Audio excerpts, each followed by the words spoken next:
cellphone sa mga bata. Taas ang kamay, yung mga nanay ko. Kayo rito, sino po dito sa kabila? Mami, wala po tayong sisihan na maglalaro lang. Kasi last time ko, totoo po ito. Nung nag-show po ako dito sa kabila, nag-alit sa isang nanay.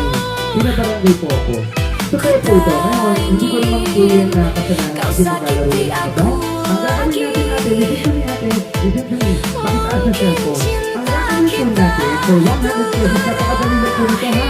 Hindi kayo pagpapawisan, hindi kayo mahihirapan. Ihahapit niyo ang cellphone niyo, palayuan to.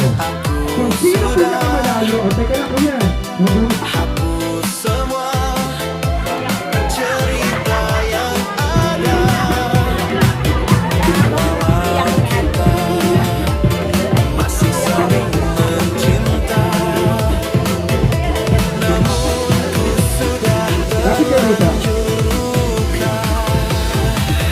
Congratulations.